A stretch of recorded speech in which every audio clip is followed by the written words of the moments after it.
Welcome to The Crucible, Conversations for the Curious. I am Hamish, your host. This podcast is for anyone going through awakenings, trying to make sense of life, whether dark nights of the soul, needing to make life-changing decisions, struggling with addiction or critical illness, or simply realizing that their life as they know it is not aligned to values and purpose. You are not alone. You can get through this, I promise you. Life is far more beautiful on the other side. Hello everybody and welcome to another episode of The Crucible, Conversations for the Curious. Today I'm chatting with Eleanor and she's got quite a story. Eleanor, thank you very much for being here today. Can you tell me please about the demons inside of your head? Hi Hamish, thank you for having me. I really appreciate you giving me the time and space to discuss this. So I've had a lot of intrusive thoughts over my lifespan. It started about around the age of 7, when to have certain thoughts such as wanting to stab you, well, not wanting to, let me rephrase that, such as being scared of stabbing your parents in the night was not something that you think as a child you'd have to deal with. So around the age of 7, every single night time, I used to be scared to go to bed because of the fear of me stabbing my parents. And it took a long time for me to really understand what that was. I used to cry, I didn't used to want to go to bed, and I couldn't tell my parents because, of course, if you tell your parents that, what's going to happen? So as a child, I was thinking, well, why am I having these thoughts, And it was strange because I knew they were separate from me, but I did still identify by them. And I remember sitting underneath the table and I said to my mom, I've got the demon inside my head. And I, for some reason, associated this with eating cheese, like cheese biscuits, because I stopped eating them and then they went, and I was like, oh my gosh, they've gone. Like, I was so excited because I was free from my mind. And then it sort of latched onto obsessive thoughts about crumbs on the car seat. And then it went into germs and being scared to touch people and things like that. So at this time, I was diagnosed with ADHD, which this can also be misdiagnosed as OCD as well. So it can work together or it can be separate and misdiagnosed, which I've read upon. Around that time I was diagnosed with ADHD, and it was a really tough time from what I can remember. So as time went on, I was going through the physical OCD, which was, the excessive hand washing and not wanting to touch anything, which continued. It would get worse and better throughout life until I had children. So I didn't have the harm OCD thoughts, which is called pure O. Now I know. Until I had children again, until I had children. So I had my first daughter, and for any of those who have children understand, like, it's a very deep love.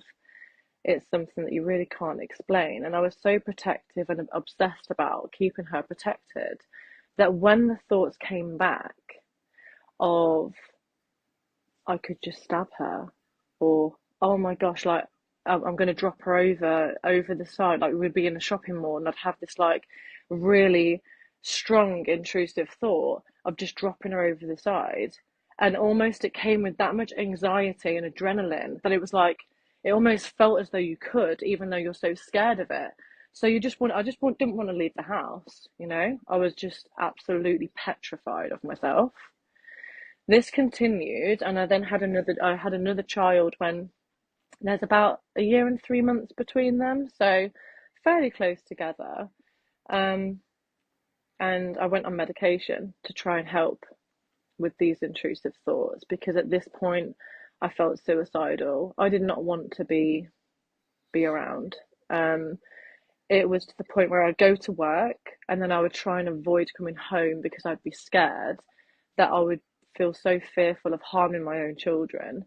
And I think that one of these issues is, and why people don't talk about this, is because the amount of shame held in having those thoughts, and the fact that people don't realize it's not that I ever wanted to do anything. It was that I was so terribly fearful of doing something like that that it felt like I was out of control. Then the OCD and obsessiveness within me, if that's the word, obsessiveness within me, became so identified with those thoughts and so curious and obsessed by them, and thinking, why am I thinking these things? Like, but it's not me, it's not my mind, but it is my mind. And it was just very, very confusing. So I took this medication. It made it worse. Not some medication works for some, and some doesn't. In this instance, it was sertraline for me. It just didn't work with me. It made it worse.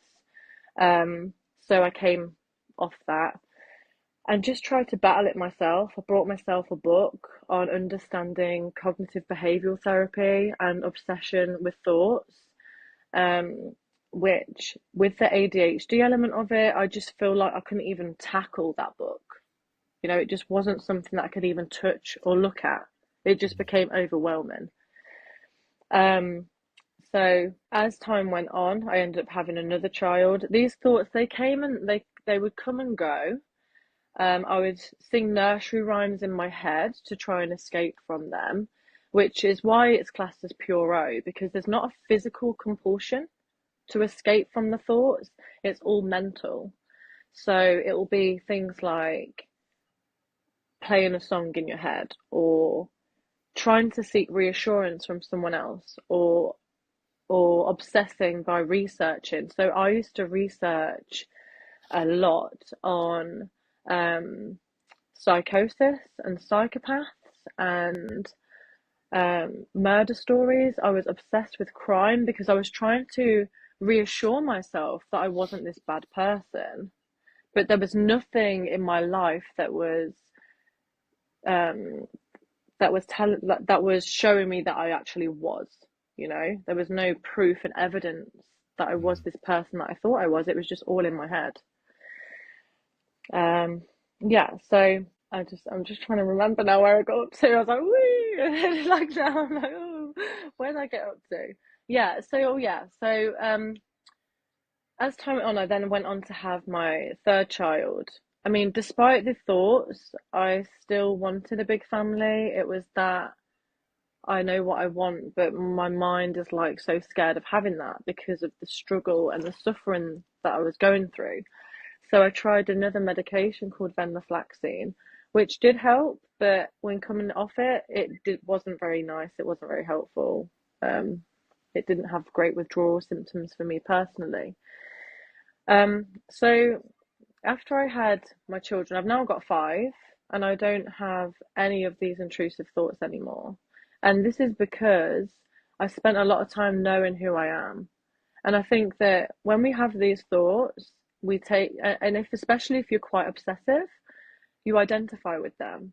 So I thought it was me. I honestly thought, oh my gosh, like, and even now, if I tell someone about it, I've had people say, you need to seek God. Like, that is weird. Like, I've never had anything like that. And that's okay. But for people that have had these thoughts, I think it's important to recognize that it's not you. Your mind is not you. And that to disidentify from the mind is freedom. And to be able to make choice about what you feed your mind as well. Like, you know, you'll get these random thoughts that come and go, but what are you intentionally telling yourself? Are you correcting your mind, or are you laughing at it? Because I went through a phase of actually just laughing at the thoughts. And then it's almost strange because it's like your thoughts are separate from you. And I think that's where the sort of the spiritual awakening came in, because I realized, okay, if I'm not my mind and my mind's almost separate, but I'm like this conscious entity observing it, then what actually am I? You know, I think, you know, we're all bigger than actually we think we are. So I spent a lot of time journaling, really connecting deeply with myself. and understanding vibrational frequencies and how to use that to manifest abundance. But in terms of actually being able to transcend this struggle, it was really making note of who I am, and yeah, within the struggle of intrusive thoughts, it is a case of you lose your whole identity and start to identify with what it is that your mind tells you. Yeah, you go. That is that is fascinating. I mean, it's horrifying. Mm, yeah. I can relate occasionally when I get cross with someone. I wish you were dead, Mm. but I don't think that's the same. I suppose that I'm probably not the same, but that's it's like, well, no, I don't mean that. But I guess that's I don't know, but that's Well, it isn't. It isn't. But see, that's triggering in itself, right. because when you have the OCD puro thoughts and you're scared of them, and then you get mad and you have a similar thought, and it's like, actually, I really could just punch you in the face. It's like, well, how do you differentiate between the two? Um, and yeah, it is slightly different, but yeah, it is also relatable. So I appreciate you sharing that. Can you said as a child you said there's demons in your head. How was that received by your family? What did they try and make of that? Nothing really. There was just, Mm, I mean, I don't ever remember any attempt to understand what that was. mm, I mean, I was a very troubled teenager, and I think sometimes we don't spend enough time with our children to really understand and feel mm. into what it is that's going on inside their mind. Um, so yeah, I didn't have any of, I don't think I had any of that support. I was really alone. And I think that's why as an adult then you think, okay, my safe space used to be sitting in dark corners like I would when I was a child, because that was where um I mean, I couldn't escape my mind, but it felt the safest place, which is sad, really. Because I think a lot of people, a lot of children must go through it. But I always say to my children, like, there's no thought, no dream, anything that will scare me. But I'm here to protect you. And I think they need to hear that.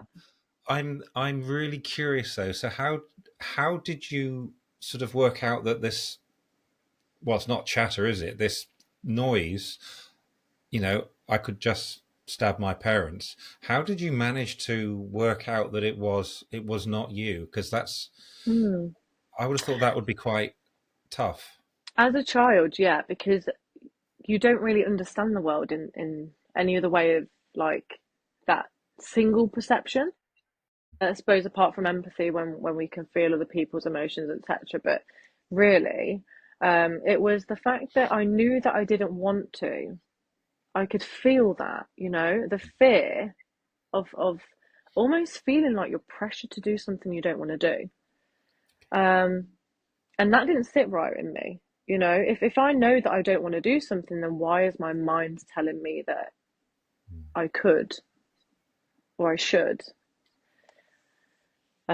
So yeah, I think that was the big thing. The biggest part of the intrusive thoughts, in fact, is that differentiation between the two. Because of course there is mental disorders where it may be a slightly different mixture of things.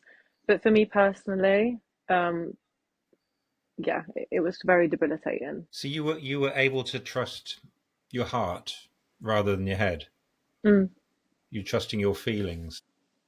yes, but you can't. When you try and escape your mind, the more it pulls you back in. And as a child, you don't know how to, Mm.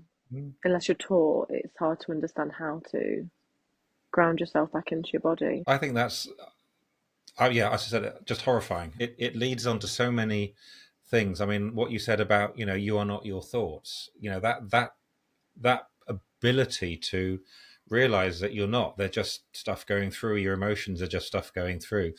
How did you manage to refine that? So you had that as a break for the noise, a break for that ideation, or as you said, Mm. those unwelcome thoughts. I think it's having a structure. So it's what is it that you want to feel? Who are you? What are you affirming to yourself? Because I mean, within all the spiritual type all these sort of spiritual chit chat and things like that, it's if we think about it from a perspective of we can manifest anything that we want, and everything that you think about, you can bring into reality. You are what you think about, you are what you talk. To a person that's having these intrusive thoughts, that is so scary. It almost would be like, oh my gosh, that means that it's going to happen. But does it align with your heart and your soul and your body? And that is the difference between the two. Yeah. You know, so if your mind is not aligned with everything else, your mind doesn't mean anything. And that's the whole point when it comes to visualization and manifesting things, why it's so important to feel it within so deeply. And in meditation, and you can just feel it in every cell, because without that, it's just pure thought. You know, I think there's a lot of importance given to thoughts than there should be, but also it is also important. I think is it thoughts though, or is it imagination? Now that's a good question, isn't it? I think we Yeah. could look at that in more detail because, you know, So is it imagination that's the manifester? Because that's beautiful, you know, really, most of the time.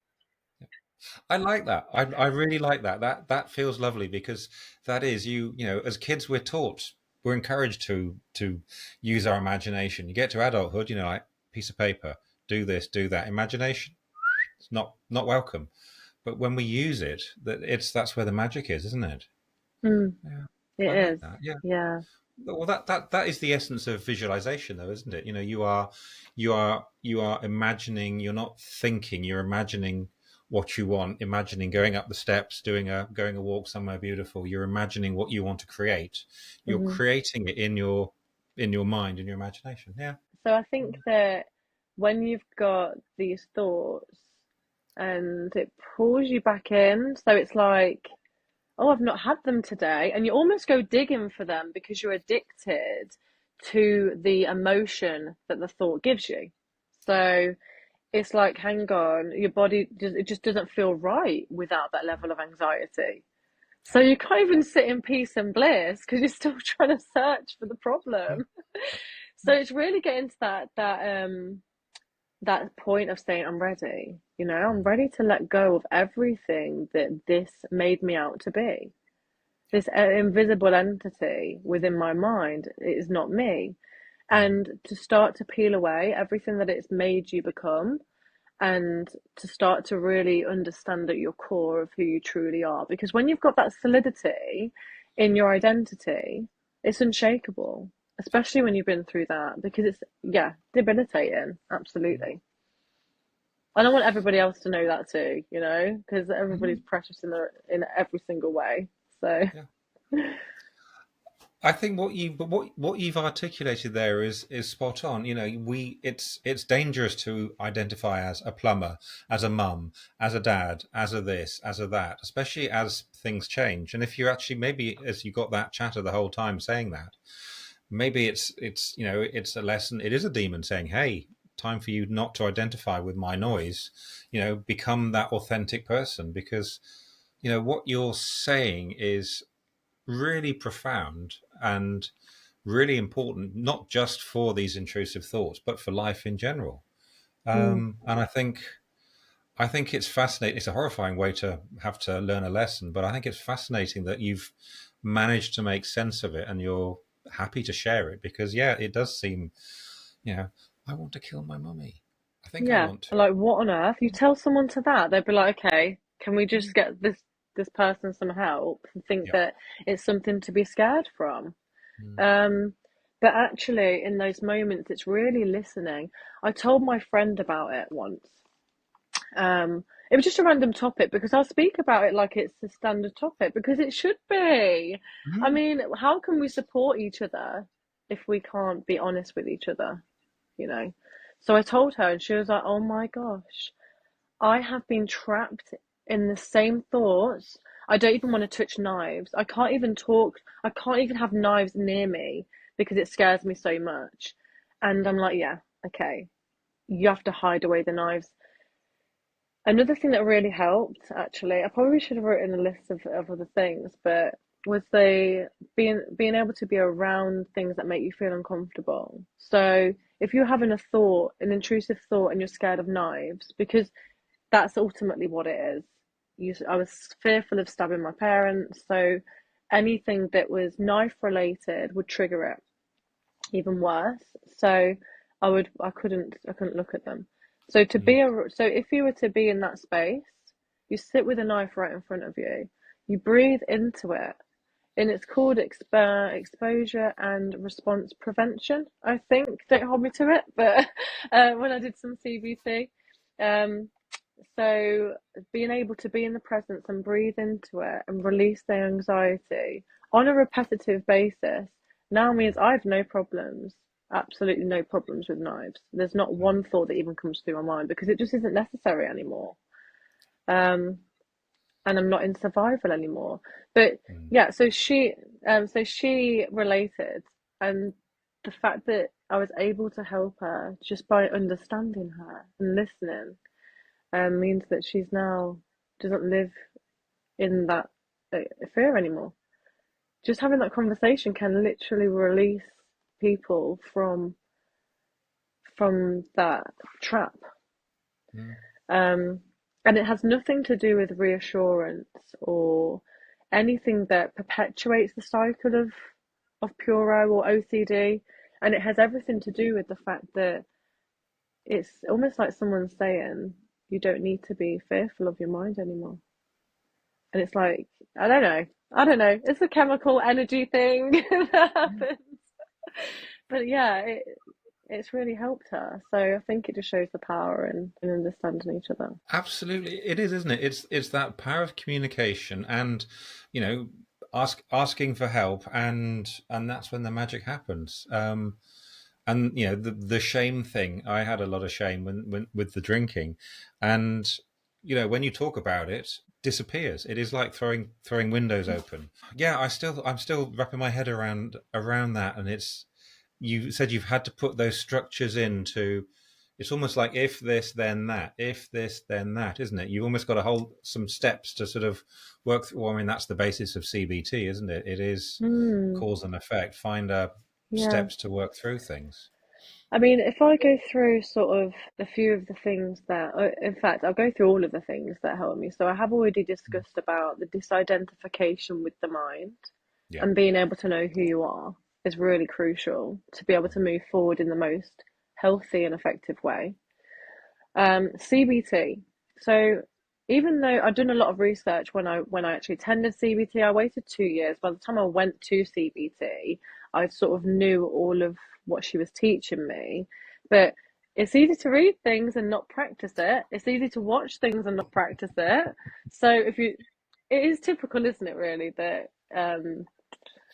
we don't often practice what is healthy for us.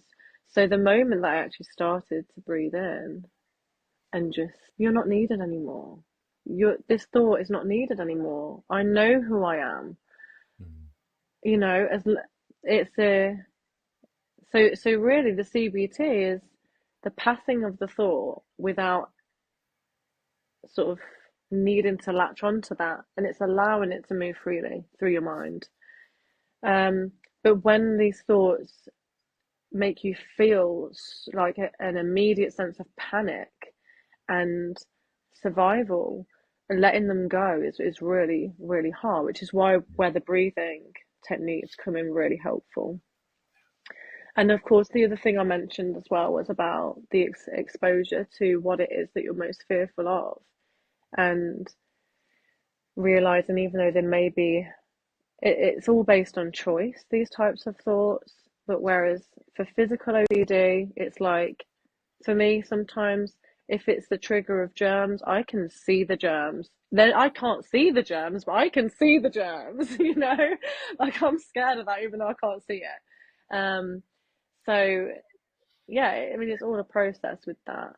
I'm just trying to think if there's anything else that would be valuable, because they are definitely the most crucial parts. I mean, there's lots of different things that happens which might help. So like when I mentioned about um the obsession with research, so that was one thing that really perpetuated that cycle further and made it worse.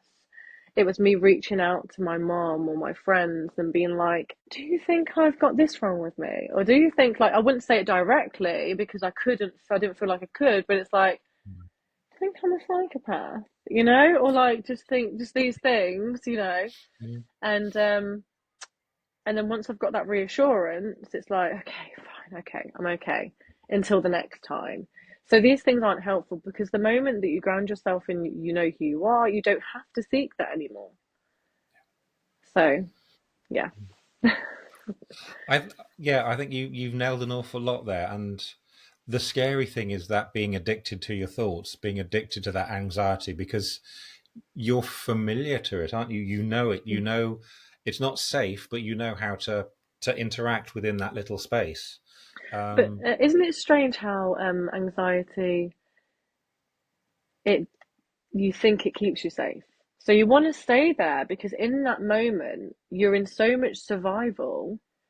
If you're a fighter or a flighter, it's a way of escaping. So it's like if you don't have that, you think automatically that you're going to act on things in the wrong way. Like if I don't feel fearful of what I'm thinking, then that means that I want to do it. That was the other cycle of thought. So anxiety was almost a way of being able to know I don't want that to happen. So it's a mad cycle. I mean, yeah. yeah, it really is. It really is, isn't it? You've got damned if you do, damned if you don't, and then maybe you're damned anyway. And Mm, all you said you've got to do, you've just got to disidentify with it. So mm. how do you do that? Because that obviously is the crux. That is the crux, isn't it? So let's go into that, dive into that a little bit more, because I think that is quite Mm. important. So disidentifying with it. I mean, to be honest, it's sort of covering what I've already mentioned about Mm, one, knowing who you are, and then two, knowing that you're not your mind. I mean, if you know both of those things, mm, then you're on the way to disidentifying with it. Being the observer of the mind, you think it can become a lot easier with meditation. Meditation is not a quick fix. It's a disciplined, continual. It's okay on days where you feel tired and you don't want to do it. On the days where you fall asleep in the meditation, you still do it the next day. Um, and then eventually you can slow down and just listen to it mm. from a consciousness rather than an identification. It's like you aren't me, but I can hear you. Mm. So, but it's Yeah. something that really has to be experienced to be able to understand that. Mm. So it's taking those first steps Yeah. to, and I think a lot of us don't know who we are as well.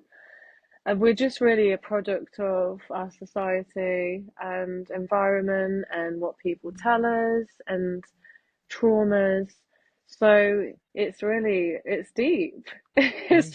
It's really remembering who we are, which often comes in childhood. How do you find out who you are? I mean, Hmm. what's the quick way to find out who you are? Um, There isn't, well, is there? Probably stop listening to everybody else, spend time alone. And that's not loneliness. There's no. loneliness, and it's like, I need someone because you feel Mm, like you need support. And then there's alone, like, I love my own time, I love my own space. mm, And people that don't really know who they are struggle to know what to do in alone time. But whereas I found I was that person. It's okay, okay, I'm in silence. What do I do now? mm, There's nothing to do. But actually, when I understood myself, I love art. I learned to play the guitar. ADHD didn't stick to the guitar for long. I mean, I do still have it, but it's the fun of it. It's the mm, playfulness of being childlike. Um, it's that's why I always go back to childhood because I think I always used to love doing that stuff as a kid. And when you get to an adult, it's all bills and having to, or just like society and the way the world is and things like that. So being able to disconnect is good. Mm. So I would say that. I think you really nailed it, because that was one of the reasons I was drinking, because society's expectations, society's demands, family expectations, ancestral expectations, Mhm. do this, be a good boy, be a good son, don't do this, do that, don't do that. We get, as you said, we get piled Mm. up by all this Mm. stuff, and it's not making us authentic. So, yeah, And I to think it's, find with yourself. alcohol, it's this a way of escaping the situation, isn't it? That's exactly what it was for that. That was Mm. splitting it apart. Can't say the word. Whereas I had to bring those two pieces together to find out who I was. To say I don't want that part of society. I don't want that part. So I had to find myself, because I lost myself not with voices. I lost it with the alcohol. Um, Yeah, but the yeah, the outcome is, you have had to find a way to find out who you are, so you could then go, not interested. And I've had to do the same hmm in my way for my thing. So I think it is, isn't it? It is to just start trusting yourself and believing in yourself and loving yourself. You said that earlier as well. yeah. I mean, I suppose the thing is as well is that, I mean, in between all of these things is that however the shame and the thoughts make you feel, then has a direct impact on your beliefs about yourself. So I didn't really discover all of this until, I mean, years after. I mean, you're talking probably 15 years after the Mm. first sort of episode.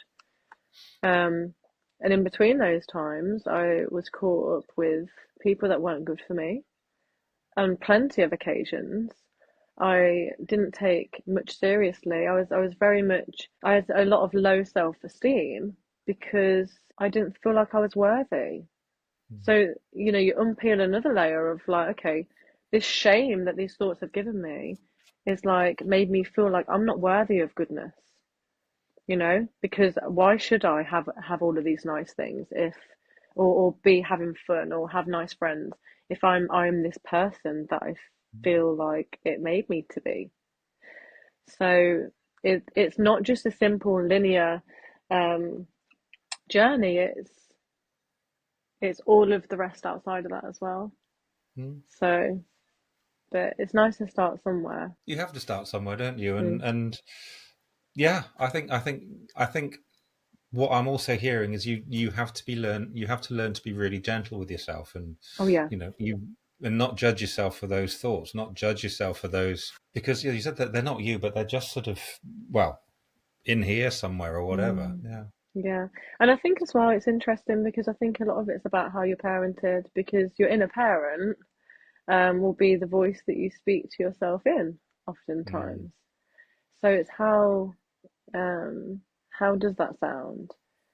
I just think it's very important that we treat ourselves gently and kindly.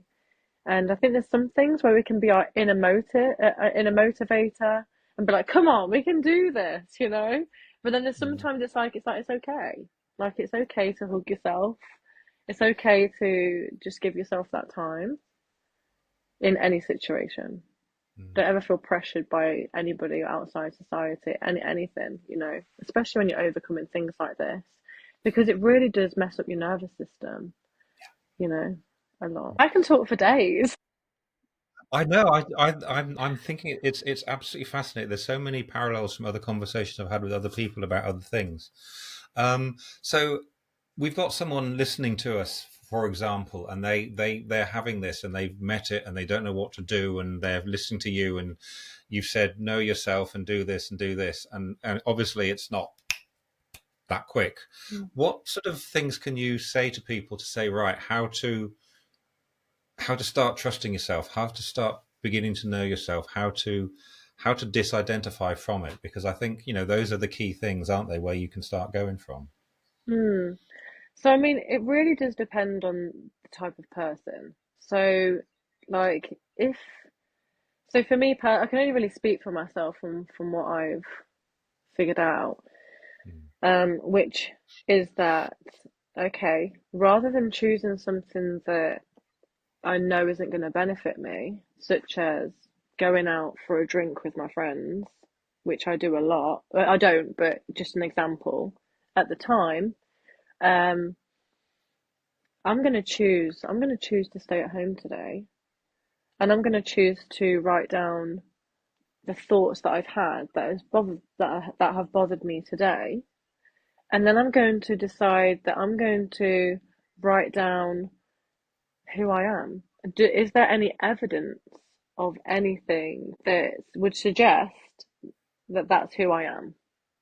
And I think then dealing with it first of all from a logical perspective, and start writing things down. Maybe if you don't like to deal with things in a way of writing down, or just can't really, that's not for you. There are, of course, ways where it's a case of just sort of, I suppose, thinking about it in your mind rather than putting it on paper. Paper's always sort of worked for me, but it's taken me some time to get there. Um, yeah, I'd say that's a good start point. That makes a lot of sense, doesn't it? Because you are, I mean, I like the idea of writing it down. I write a lot, and I think that's good because, I thought this, I thought that, I thought this. Is it true? Yes, no. Who am I? You're seeing it. You're not just thinking about it. You're seeing it. I guess you could record it as well, couldn't you, if you didn't want to talk? Yes, yeah, like a voice note Mm. type thing. And by doing that, you're separating yourself from it, aren't you? You're as you said earlier, you're being the observer. You're looking down at it, and I guess that's the key, isn't it? Just to observe yourself, because I mean, you've mentioned that so many times in this conversation. Mm, Observe, yeah. which means slowing down, and as you said, meditating and Mm. breathing and slowing down. Yeah. I mean, there's other things as well. So I do poetry. I'll write a lot. Um, Mm. so also dancing, movement. There's a lot of emotions that come up. So I mean, it's not even just with obsessive thoughts. It's just life in general. So dancing for me when I'm upset is a massive thing that's helped. And I know that it's tricky when there's some people around. It depends how much you care about who sees and who doesn't. Dance like no one's listening. Yeah. Absolutely, absolutely. Mm. But yeah, poetry's really been helpful. I find that in sadness, I can go into flow, and it just all sort of just, and then you can observe. Then once you're in a better place, you can then look back at that and see, okay, I can see here that I feel like um, I'm alone in this situation. How can I make myself feel better? What can I give myself that means that I don't need to feel that way anymore? So I mean, that's just another thing as well, because when going through this process, there's other things that come up, other emotions that we haven't dealt with. So it can be helpful. Mm. And a cup of tea, maybe. You can't beat a cup of tea. Yes. I like that, and it's you're also reconnecting to your body, aren't you? Because I'm really sensing there has been a massive disconnect somewhere, and you're reconnecting. I mean, I'm doing the same thing in my process as I work through life, but reconnecting to feel. You said you dance. You're having Mm, that somatic movement rather than just being all in your head. Yeah. yeah, yeah. Um, Definitely. I mean, there is so many topics that we could discuss on these things. Mm. Um, But yeah, I mean, a lot of yoga as well really helped to understand the breath and just feel the ground beneath my body. Mm. Um, and taking it slow. I was always very used to like these really hardcore workouts, and I used to take out anger and stuff, trapped emotion by doing these hard workouts. And then when the doctors are like, "You need to slow down," you need to slow down. I'm like, "No," Mm. you know. But yeah, when we got through that, but now it's just a case of okay, slow down, listen, Mm. nature. It's just being open really to anything that helps you become more at peace. Mhm. And social media doesn't help with that, you know. Um, that's another topic. Mm. So limiting social media and scrolling, because again, it's another addictive form of escapism. And as much as it doesn't seem so harmful as other methods that we might choose, yeah, social media as well. It's an overall wellness perspective, spiritual, mental, physical perspective. But yeah, it's just step by step, really. I think that is fabulous, and I don't think there's not. I mean, are there any more sort of tricks or simple tips to catch it? So let's go back to that. What can you do to interrupt? Just to sort of to catch that thought and just be able to disidentify it. What sort of tricks are Hmm. there to catch it? That kind of thing. Yeah, I think it depends where you're at in terms of like how you feel about the thoughts that come up. Um, but I mean, at one point I used to laugh and just be like, we know that we don't feel that way. Like, why, And it sounds a little bit crazy, but actually, I Mm. am crazy. So, yeah, okay, we'll go with that. Mm. So, yeah, I mean, I would just laugh and just think, okay, here we are again, Mm. and just anything that I mean, what we're not trying to do is prevent, because the moment that I would try and prevent it is like, okay, it will come back 20 times stronger with a load of other intrusive thoughts. So, yeah, it's Mm. never about really preventing it. It's always about accepting them coming through and being like, okay, Mm. um, and then the moment that you try and sort of reach for that emotion again, that emotional buzz, it's like the anxiety. Um, it's like, take a breath. We don't need to feel that. We just need peace. Okay. So yeah, it's just sort of having a bit of a reality check of, okay, what do I want to experience? And it's having that every time. What do I want to experience? And if it isn't that, let's not go searching for it because we put it to bed, you know? I hope that's helpful. I think it. I picked up two things there. It's all thoughts, and you said I don't want to feel that. So you've got that thought, Mm, and you've then said just now I don't want to feel that, yeah. and I think that's quite interesting. So you've already taken one aspect of it, transmuted it to something else, and said I don't want that. So Mm, you've worked out a really nice way to splice that apart, mm. I from think here it's to having here. Or, boundaries. Yeah, having boundaries, having thought boundaries. yeah, yeah. I mean, if you let your thoughts go wild, it's not beneficial. Mhm. So yeah, it's Yeah. not today, maybe tomorrow. Mm. Not today. That's good enough. Yeah, I like that, and that reminds me because at 3:30 this morning, everything was breaking hell loose. There was tsunamis and thoughts and this, that, and the other. Just like this is really not helpful, guys. I could actually do with some sleep, That's a which beautiful didn't time to happen. wake up though, isn't it? It's meant to be the Yeah. most aligned time. It's the most Mm, active time, isn't it? I think they say. mm. It certainly was, and it was a case of this is not right. So out with a piece of paper and then jot some things down, and then it made sense of it. But yeah, it was. I really had to, as you said, disidentify. I got it. Disidentify with that thought and just say, stop. You're not being helpful. And it's hard because Yeah. it's easy to get in that roller coaster of thoughts, thoughts, thoughts, Oh thoughts, gosh. boom, boom, boom, boom. Yeah, And it is. It's a sensual roller coaster. Sense. absolutely. Yeah, sensual, not sensual. Yeah. And it's the most Um, empowering thing to take reins on that, yeah. And it's like it's just so empowering to Mm, be able to choose. And even though it's hard, that initial stage is hard because we're mm, taught to be in this survival mode of like, but if I don't think about it, then what's going to happen? It's going to go, it's not going to work. And then, it's like that. And it's like the constant worry and what ifs. But the only moment is now. Um, and time isn't linear. It is happening all at the same time. So that's why it's always important to feel, because we can feel into our past. We hold energy from our past. And So it's like, okay, let's focus on releasing. The moment that we can start releasing all of these trauma and trapped emotions is the moment that we start to come into proper alignment. But yeah. Brilliant. I think this has been completely enlightening because I've never met anything like this.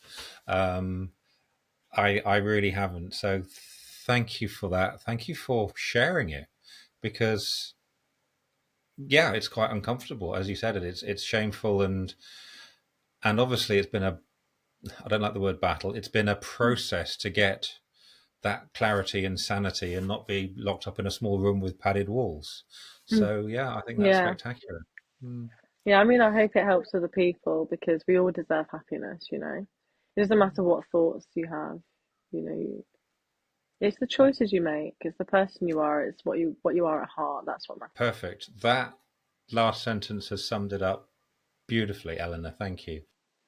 You're I'm welcome. sure there's going to be people interested in finding out about you and maybe having a chat with you, saying, "Hey, I Hmm. resonate. Can you help?" Where can people find out about you and things like that? So, interestingly enough, my sort of career path and things have changed within the past week. So, I am able now to start to do what I want to do, which is to help people and to produce things, whether in a lot of different ways to be able to help people through. I've set up a page called Wonderfully Mental. I have my own page, which is the Divine Conscious Feminine through Instagram. Um, I'm not on it too much, but I'm always available to help. So if anybody ever wants to reach out. But Wonderfully Mental is about accepting all of the flaws that we have, any of the mental health, or all of the stuff that we think is the crust on the bottom of the shoe, you know, and just be like, okay, let's just love ourselves as we are. And we can still change. We can still change things that we don't like. We can still be triggered and maybe act in a way that we don't feel is best for us. And that's okay, you know, and it's just really trying to promote us, trying to love ourselves more.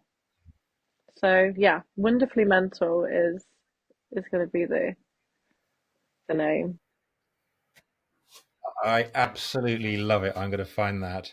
And yeah, I think that's brilliant. And I think this is obviously why we didn't do the podcast 2 months ago, because you weren't ready to have this release. So I think the timing is just divinely perfect. Thank you for having Yeah. me. I really appreciate you. Oh, it's been fab. And the most important question: what is your superpower that you have got from overcoming these demons in your head? Empowerment. I mean, I know, even though sometimes, don't get me wrong, I don't have time sometimes to do the things I want to do, but I know I'm in control. I'm just empowered. I feel like I'm empowered feminine. Yeah, that's the superpower. It's overall just shining. Oh, love it, love it. This has been spectacular. Thank you ever so much, Alan. It's been You're really, most really, welcome. really appreciate it. Yeah. Thank you for having me. Thank you for listening to this episode of The Crucible, Conversations for the Curious. If these powerful stories of transformation resonated with you, be sure to like, subscribe and share this show with anyone who you think could do with a dose of inspiration for their own journey. I would really appreciate it if you could make any comments on your favourite podcast platform as well. That helps me reach more people. All the important links and information are in the show notes below. Thank you very much for listening, and catch up with you soon.